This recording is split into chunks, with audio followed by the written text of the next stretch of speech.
यो रेडियो नेपाल हो। अब श्रेया नेपालबाट समाचार सुन्नुहोस्। शुरूमा प्रमुख समाचार। राष्ट्रपति रामचन्द्र पौडेलद्वारा बजेटसँग सम्बन्धित 3वटा विधेयक प्रमाणीकरण। मिटर ब्याज सम्बन्धी व्यवस्था गर्न बनेको विधेयक प्रतिनिधि सभाबाट पारित। सहकारी पीड़ितहरूको समस्या वार्ताका माध्यमबाट टुंग्याउन सांसदहरूद्वारा सरकारको ध्यानाकर्षण।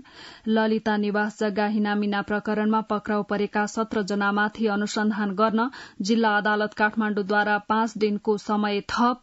नेपाल आयल निगमद्वारा इन्धनमा स्वचालित मूल्य प्रणाली लागू। स्वचालित प्रणाली लागू भएसँगै पेट्रोलियम पदार्थको मूल्य घट्यो। र दक्षिण कोरियामा बाढ़ी पहिरोमा परी कम्तीमा 37 जनाको मृत्यु। सुन त, भोलिको मिटिङको लागि सबैलाई फोन गर्यो? छैन सर, मेरो मोबाइलमा ब्यालेन्स नै थिएन। अलि पछि गर्छु ल्यान्डलाइनबाट। ल हेर, मोबाइलमा ब्यालेन्स छैन भनेर हुन्छ? तिमीलाई थाहा छैन यस कार्यालयले नेपाल टेलिकमको कर्पोरेट युजर ग्रुप अर्थात सीयूजी सेवा लिएको छ। तिम्रो नम्बरलाई पनि सीयूजीमा सहभागी गराउन। अनि सर, मेरो त प्रिपेड नम्बर हो नि। अहिले नेपाल टेलिकमले प्रिपेड र पोस्टपेड दुवै फोनमा सीयूजी सेवा लागू गरिसकेको छ। सीयूजीमा आबद्ध भएपछि हाम्रो कर्मचारीहरू बीच निशुल्क र नेपाल टेलिकमको नेटवर्कमा सस्तो दरमा फोन तथा एसएमएस गर्न र डाटा चलाउन पाइन्छ नि। तिमीलाई थप जानकारी चाहिएमा नेपाल टेलिकमको वेबसाइट www.ntc.net.np मा हेर न। नेपाल टेलिकम, राष्ट्रको संचार।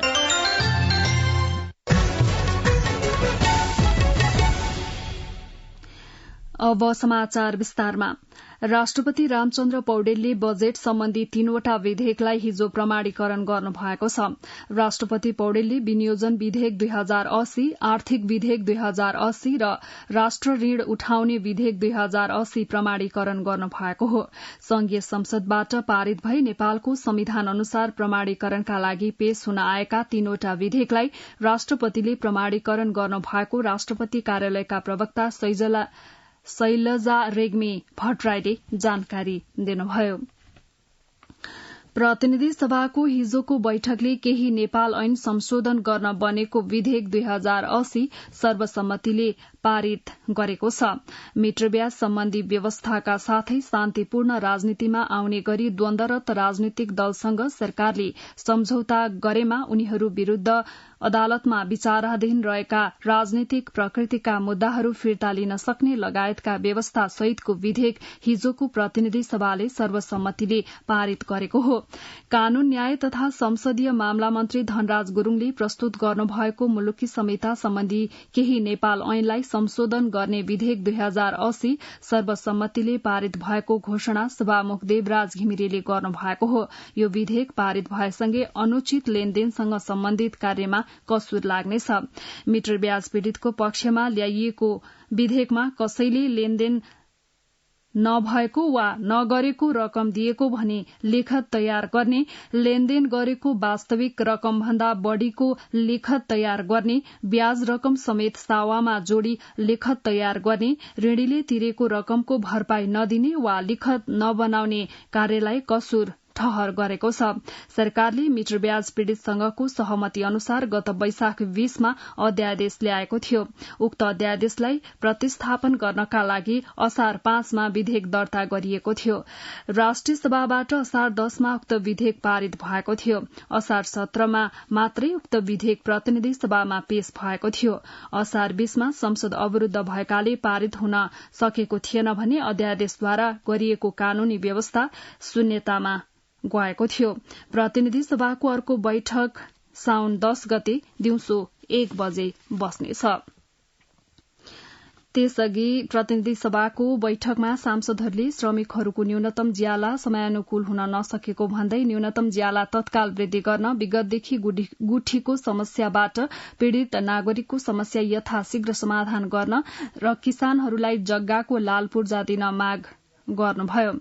यस्तै सांसदहरूले लम्पी स्किन रोगको प्रकोपबाट पशु चौपायाको मृत्यु हुने क्रम जारी रहेको हुँदा पशु चौपायाहरूको बीमा गर्न सरकारको ध्यानाकर्षण गराउनुभयो।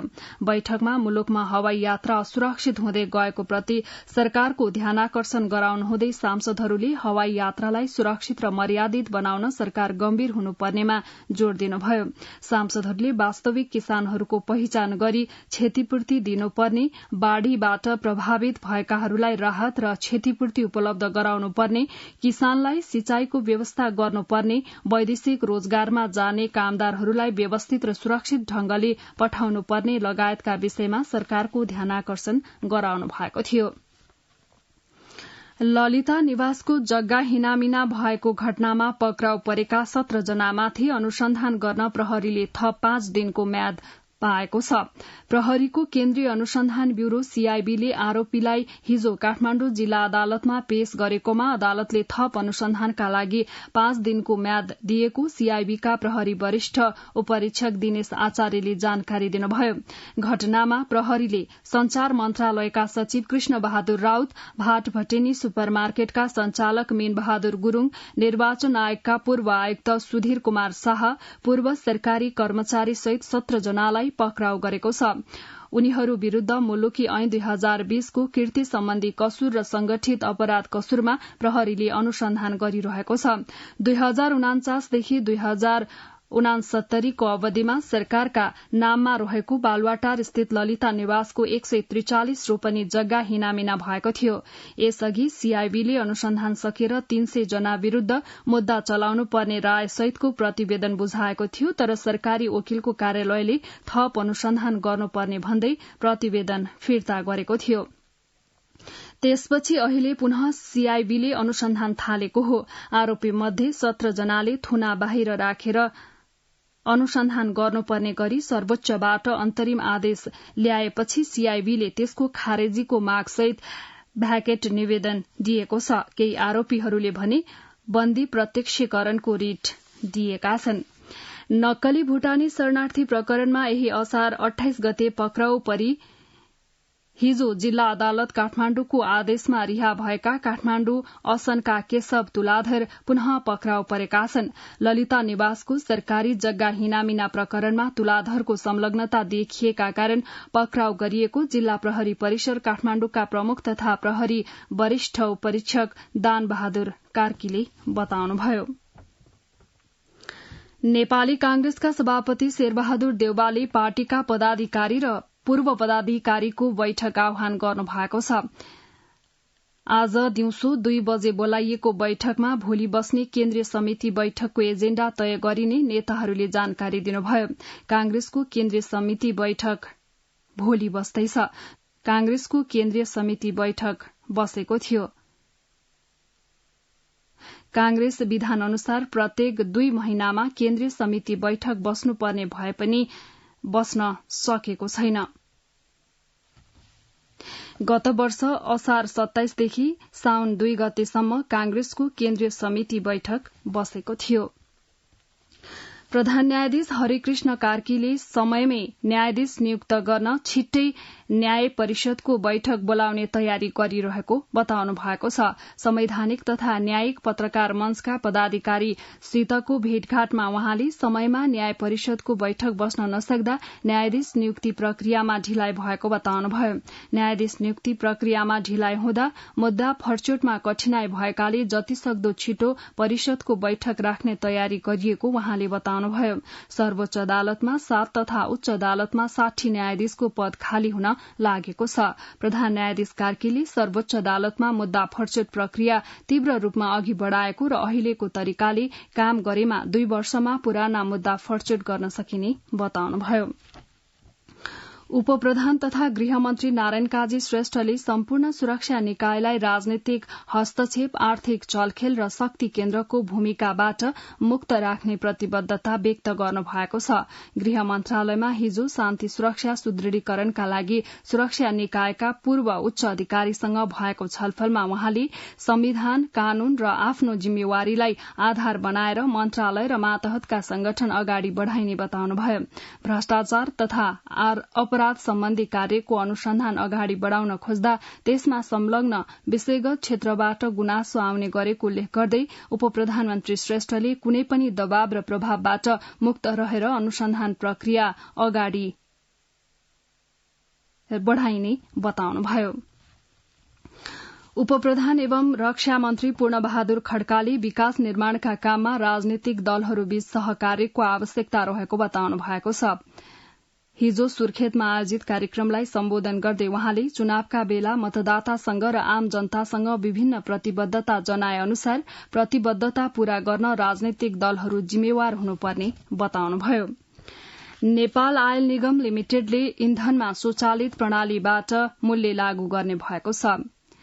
निगमले हिजो काठमाण्डुमा पत्रकार सम्मेलन गर्दै गए रातेबाट लागू हुने गरी स्वचालित मूल्य प्रणाली लागू गर्ने निर्णय गरेको हो। स्वचालित प्रणाली भएसँगै पेट्रोल, डिजेल, मट्टीतेल र खाना पकाउने एलपी ग्यासको मूल्य घटेको निगम संचालक समितिका अध्यक्ष एवं वाणिज्य तथा आपूर्ति मन्त्रालयका सचिव मधु कुमार मरासिनीले जानकारी दिनुभयो। उहाँले गए रातीदेखि पेट्रोल लिटरमा 6 रूपियाँ, डिजेल र मट्टीतेलमा समान 4 रूपियाँ मूल्य घटेको र ग्यासमा प्रति सिलिण्डर 10 रूपियाँ मूल्य घटेको जानकारी दिनुभयो। हवाई इन्धनमा भने स्वचालित प्रणाली लागू नहुने र संचालक समितिबाटै मूल्य निर्धारण हुने जनाइएको छ। आज देशभर साउने संक्रान्ति पर्व मनाइँदैछ। सौरमान अनुसार सूर्य दक्षिणायनतिर संक्रमण भई ठीक कर्कट रेखामाथि पुग्ने हुनाले आजको दिनलाई कर्कट संक्रान्ति पनि भनिन्छ। कृषि प्रधान देश नेपालमा मानु खाए मुरी उब्जाउने भन्ने कथन अनुसार असार महिनाभर गरेको खेतीपातीको कामबाट थकित किसानहरूले हिलो मैलो पखाली आफ्ना इष्टमित्रका साथ रमाइलो गरी भोज खाने चलन रहेको छ। असारे हिलोबाट आउन सक्ने रोगबाट जोगिन लुतो फाल्ने उद्देश्यले यो चाड मनाइदै आइएको विश्वास गरिएको छ। आज कागती, निबुवा, अम्बा, अनार, नासपाती आदि फलफूलहरू चढ़ाएर कण्डारक नामक राक्षसको पूजा गर्नाले दाद, लुतो, खटिरा जस्ता चर्म रोगको प्रकोपबाट बच्न सकिन्छ भन्ने विश्वासका साथ साँझ कुकुर, डाइनो, काग भलायो, कुरिलो, पानी सरो, पुरेनी, गलेनी आदि औषधीय वनस्पतिहरू समेत बाली घर घरका आँगनमा चारै दिशामा अगुल्टोद्वारा लुतो फ्याँक्ने चलन छ। लुतो फ्याँक्दा नाङ्लो ठटाउने, शंख फुक्ने, घण्ट बजाउने, ढिकी कुट्ने र एकछिन घरको ढोका बन्द गर्ने गरिन्छ। भोलिपल्ट खेतबारीमा पसेमा राके लाग्छ भन्ने जनविश्वास अनुरूप खेतबारीको काम गरिँदैन। पशुपति मन्दिर सहित देशभरका शिव मन्दिरहरूमा आज दर्शनार्थीको घुइँचो लागेको छ। आज साउनको पहिलो सोमबार भएकाले यो घुइँचो बढ़ेको हो। राष्ट्रपति रामचन्द्र पौडेल समक्ष सर्वोच्च अदालतको आर्थिक वर्ष 2078-79 को प्रतिवेदन पेश गरिएको छ। शीतल निवास स्थित राष्ट्रपति कार्यालयमा हिजो आयोजित एक समारोहमा राष्ट्रपति पौडेल समक्ष प्रधान न्यायाधीश हरिकृष्ण कार्कीले सो प्रतिवेदन पेश गर्नु भएको हो। नेपालको संविधानको धारा 138 बमोजिम सर्वोच्च अदालत, न्याय परिषद र न्याय सेवा आयोगको वार्षिक प्रतिवेदन राष्ट्रपति समक्ष पेश गर्नुपर्ने संवैधानिक व्यवस्था रहेको छ। जंगली च्याउ खाँदा रोल्पामा एकै परिवारका 3 जनाको मृत्यु भएको छ। मृत्यु हुनेमा रोल्पा लुंग्री गाउँपालिका 5 काला पोखराका 33 वर्षीय भीमा गुरूङ र छोराहरू 11 वर्षीय सुशील गुरूङ तथा 6 वर्षीय प्रेम गुरूङ रहेको जिल्ला प्रहरी कार्यालय रोल्पाले जनाएको छ। उनीहरूको लुम्बिनी प्रादेशिक अस्पताल बुटोलमा उपचारका क्रममा मृत्यु भएको जिल्ला प्रहरी कार्यालय रोल्पाका प्रवक्ता प्रकाश भूषालले जानकारी दिनुभयो।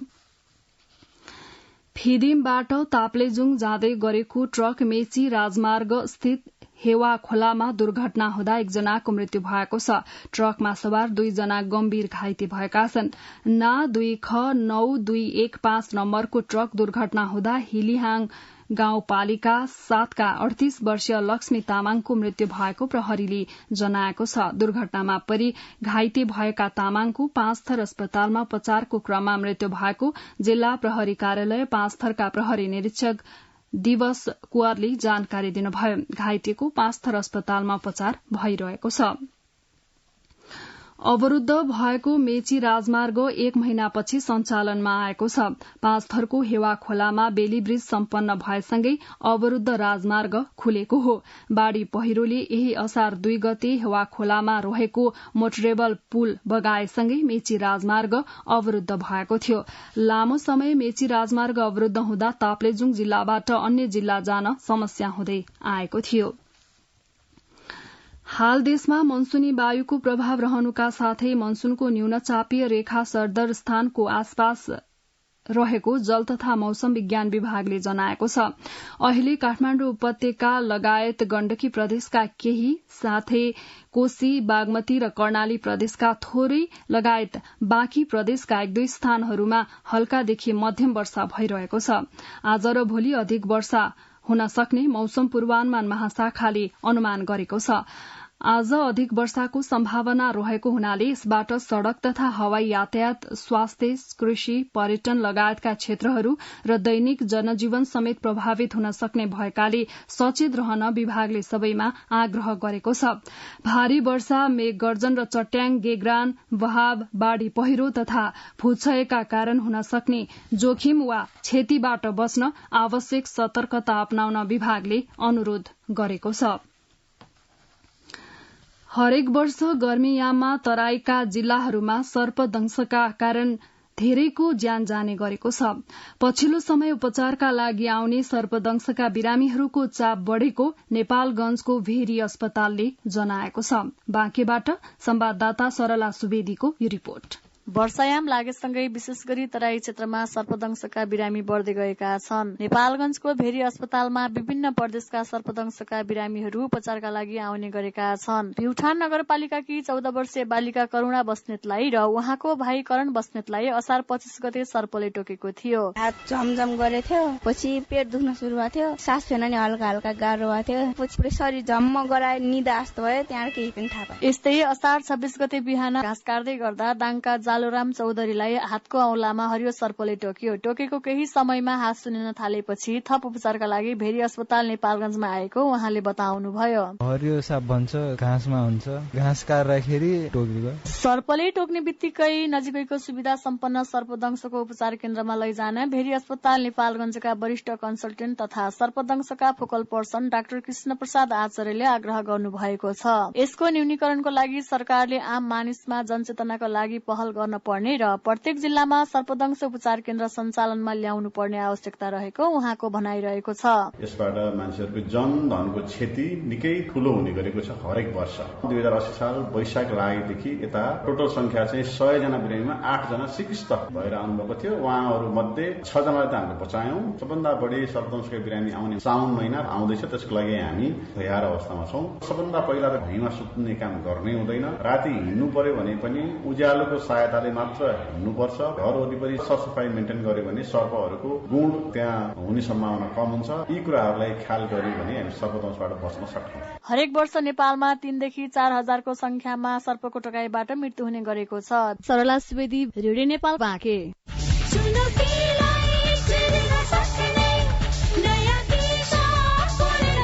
रेडियो नेपाल अब मोबाइल एपमा पनि। रेडियो नेपालबाट प्रसारण भएका सबै कार्यक्रम, समाचार, गीत संगीत, नाटक, विभिन्न समयमा विशिष्ट व्यक्तित्वहरूले दिनुभएको सन्देश लगायत ऐतिहासिक श्रव्य सामग्री radio Nepal mobile app download गरी तपाईको सुविधा अनुसार एन्ड्रोइड र एप्पल जुनसुकै मोबाइलमा पनि सुन्न सक्नुहुन्छ।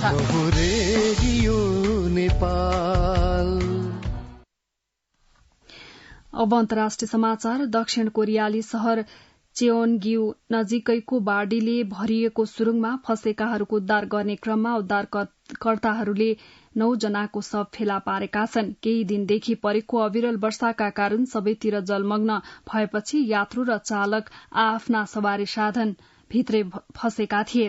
देशका अधिकांश क्षेत्रमा बाढ़ी, पहिरो र विद्युत अवरूद्ध हुँदा कम्तीमा 37 जनाको मृत्यु भइसकेको छ। 9 जना अझै बेपत्ता रहेको अधिकारीहरूले जनाएका छन्। ओसोङ शहरमा रहेको सुरुङमा कति मानिस फँसेका छन् भन्ने स्पष्ट नभए पनि 15 वटा गाड़ी डुबेको अनुमान गरिएको छ। अविरल वर्षाबाट प्रभावित 13 वटा शहरका 7,000 बढ़ी मानिसहरू विस्थापित भएका छन्। अब आर्थिक समाचार। नेपालको एकमात्र जनकपुर जयनगर ब्रोडगेज रेल थप 17 किलोमिटर भंगा नगरपालिकाको बिजलपुरासम्म सेवा विस्तार भएको छ। भौतिक पूर्वाधार तथा यातायात मन्त्री प्रकाश ज्वालाले महोत्तरीको बिजलपुरा जयनगर रेल सेवाको आइतबार भंगा रेलवे स्टेशनमा हरियो झण्डा देखाएर रेल सेवाको शुभारम्भ गर्नुभएको हो। यसअघि पहिलो चरणमा जनकपुरको कुर्थादेखि भारतको जयनगरसम्म 35 किलोमिटरमा रेल सेवा सञ्चालन हुँदै आएको थियो। थप 17 किलोमिटरमा सेवा विस्तार भइसके अब 52 किलोमिटरमा नियमित रूपमा सेवा सञ्चालन हुने भएको छ। साउन 1 गते सोमबारदेखि थप सेवा विस्तार गरी दैनिक दुवै रेल 3 पटक आउने र जाने गरी 6 पटक सेवा दिने नेपाल रेलवे कम्पनीका महाप्रबन्धक निरञ्जन कुमार झाले जानकारी दिनुभयो। नागरिक लगानी कोषले विभिन्न बचत कार्यक्रमका सहभागीलाई नियमित ब्याजमा अतिरिक्त 1.5% थप प्रतिफल दिने भएको छ। आर्थिक वर्ष 2078-79 को अन्तसम्ममा कोषमा मौजदात रकम रहेका सहभागीलाई सोही आर्थिक वर्षको चैत मसान्तसम्मको मौजदातमा प्रतिफल दिने निर्णय भएको कोषका सूचना अधिकारी उद्धव सिलवालले जानकारी दिनुभयो। यसभन्दा अघि पनि कोषले 1.5% थप प्रतिफल दिएको थियो। वाणिज्य बैंकहरूले साउन महिनाका लागि नयाँ ब्याज दर सार्वजनिक गरेका छन्। बैंक ब्याज दर नीति अनुसार आउँदो महिनाका लागि जारी महिनाको अन्तिम दिन अर्थात मसान्त अघि नै नयाँ ब्याज दर प्रस्ताव गर्नुपर्ने नेपाल राष्ट्र बैंकको नीति बमोजिम वाणिज्य बैंकहरूले आइतबार नयाँ ब्याज दर सार्वजनिक गरेका हुन्। गत बिहिबार बसेको बैंकर्स संघको बैठकले आगामी महिनाका लागि खुल्ला ब्याज दर नीति ब्याज दर तोक्ने अधिकार बैंकहरूलाई नै दिने निर्णय गरेको थियो। खुल्ला नीति अनुरूप बैंकहरूले आगामी महिनाका लागि निक्षेपमा न्यूनतम 9% देखि अधिकतम 10.98% सम्म ब्याज दर तोकेका छन्। समग्रमा ब्याज दरमा खुल्ला नीति अवलम्बन भएपछि बैंकहरूले साउन महिनाका लागि तोकेको ब्याज दरको अन्तर 2.03% ले देखिएको छ। परिवर्तित नयाँ ब्याज दर सोमबार अर्थात साउन 1 गतेदेखि कार्यान्वयनमा जानेछ। आर्थिक समाचार प्रस्तुत गर्दै हुनुहुन्थ्यो अच्युत अर्याल। अब खेल समाचार। एन्फा U16 लीग फुटबल प्रतियोगितामा 4वटा खेल सम्पन्न भएका छन्। राजधानीका विभिन्न मैदानमा प्रतियोगिता अन्तर्गत खेलहरू भएका हुन्। एन्फा मैदान 7 बाटोमा भएको खेलमा फ्रेन्च क्लब U16 ले चर्च वाइज युनाइटेड U16 लाई 2-0 गोल अन्तरले पराजित गरेको हो। फ्रेन्चको जितमा अर्जित तामाङले 2 गोल गरे। च्यासल मैदानमा एपीएफ क्लबले संकटा क्लबलाई 2-1 गोल अन्तरले पराजित गरेको छ। सुरुवाती अग्रता भने संकटा क्लबले लिएको थियो। 19औं मिनेटमा सौरभ तामाङले गोल गर्दै संकटालाई अग्रता दिलाएका थिए, तर 52औं मिनेटमा एपीएफले बराबरी गरेको थियो। एपीएफका रोहितले गोल गर्दै खेल बराबरीमा ल्याए। 83औं मिनेटमा विकास बोहराले गोल गरेपछि एपीएफ U16 सहज जित निकाल्दै प्रतियोगितामा सुखद शुरुआत गर्न सफल भयो। सैनिक आवासीय महाविद्यालय भक्तपुरमा भएको खेलमा न्युरो टिम एनआरटीले त्रिभुवन आर्मीलाई 5-1 गोल अन्तरले पराजित गरेको छ। एनआरटीका एक खेलाडीले नै सबै 5 गोल गरेका थिए। एनआरटीका सन्तोष गोगोबाले एक्लैले 5 गोल गरेका हुन्। च्यासल मैदानमा भएको खेलमा मछिन्द्रले खुमलटार युवा क्लबलाई 6-1 गोलको फराकिलो अन्तरले पराजित गरेको छ। मछिन्द्रको जितमा सविनय कटवाल र भूपेन्द्र दरानले 2-2 गोल गर्दा कवीर तामाङ र साङ्गे युगिङ जोर्जाले 1-1 गोल गरेका थिए। खुमलटारका लागि एलिन श्रेष्ठले 1 गोल फर्काएका थिए। न्यूलन मेस्सीले अमेरिकी क्लब इन्टर मियासीसँग औपचारिक सम्झौता गरेका छन्। अर्जेन्टिनी फराडरले अमेरिकन MLS क्लबसँग 2025 सम्म रहने गरी सम्झौता गरेका हुन्। 7 पटकका बालन डियोर विजेता मेस्सीले सिजन सकिएसँगै French club Paris Saint Germain PSG छाड्ने निर्णय गरेका थिए र नयाँ गन्तव्यको रूपमा इन्टर मियामी जाने बताएका थिए। मेस्सीले यसअघि युरोप बाहिर खेलेका थिएन। मेस्सी जुलाई 21 मा हुने लीग कपको उद्घाटन खेलमा नयाँ क्लबको जर्सीमा देखिनेछन्। मेस्सीले पछिल्लो पटक सन् 2021 मा विश्वकपको सर्वोत्कृष्ट फुटबलरको अवार्ड प्राप्त गरेका थिए। खेल समाचार प्रस्तुत गर्दै हुनुहुन्थ्यो अजय बम। अब मौसम सम्बन्धी जानकारी। आज देशभर आंशिकदेखि सामान्य बदली रही बाँकी प्रदेशका केही स्थानमा हल्कादेखि मध्यम वर्षा हुनुका साथै कोशी, बागमती, गण्डकी र लुम्बिनी प्रदेशका पहाड़ी भागका 1-2 स्थानमा मेघगर्जन, चट्याङ सहित अधिक वर्षा हुने जल तथा मौसम विज्ञान विभागले जनाएको छ। गत 24 घण्टामा काठमाडौँ उपत्यकामा मापन गरिएको अधिकतम तापक्रम 29.8 डिग्री सेल्सियस, न्यूनतम तापक्रम 20.5 डिग्री सेल्सियस, वर्षा 6.2 मिलिमिटर, अहिले बिहानको सापेक्षिक आर्द्रता 98%। आज दिउँसो काठमाडौँ उपत्यकाको अधिकतम तापक्रम 27 देखि 29 डिग्री सेल्सियसका बीच रहने अनुमान गरिएको छ। काठमाडौँ उपत्यकामा सूर्योदय अघि बिहान 5:19 भयो भने सूर्यास्त भरे साँझ 7:01 हुनेछ। अन्त्यमा यस प्रसारणका प्रमुख समाचार फेरि एकपटक। राष्ट्रपति रामचन्द्र पौडेलद्वारा बजेटसँग सम्बन्धित 3वटा विधेयक प्रमाणीकरण, मिटर ब्याज सम्बन्धी व्यवस्था गर्न बनेको विधेयक प्रतिनिधि सभाबाट पारित, सहकारी पीड़ितहरूको समस्या वार्ताका माध्यमबाट टुंग्याउन सांसदहरूद्वारा सरकारको ध्यानाकर्षण, ललिता निवास जग्गा हिनामिना प्रकरणमा पक्राउ परेका 17 जनामाथि अनुसन्धान गर्न जिल्ला अदालत काठमाण्डुद्वारा 5 दिनको समय थप, नेपाल आयल निगमद्वारा इन्धनमा स्वचालित मूल्य प्रणाली लागू, स्वचालित प्रणाली लागू भएसँगै पेट्रोलियम पदार्थको मूल्य घट्यो र दक्षिण कोरियामा बाढ़ी पहिरोमा परि कम्तीमा 37 जनाको मृत्यु। रेडियो नेपालबाट बिहान 7 बजेको समाचार सकियो। अर्को समाचार बुलेटिन 8 बजे अंग्रेजीमा सुन्न सक्नुहुनेछ। हवस् त, नमस्कार।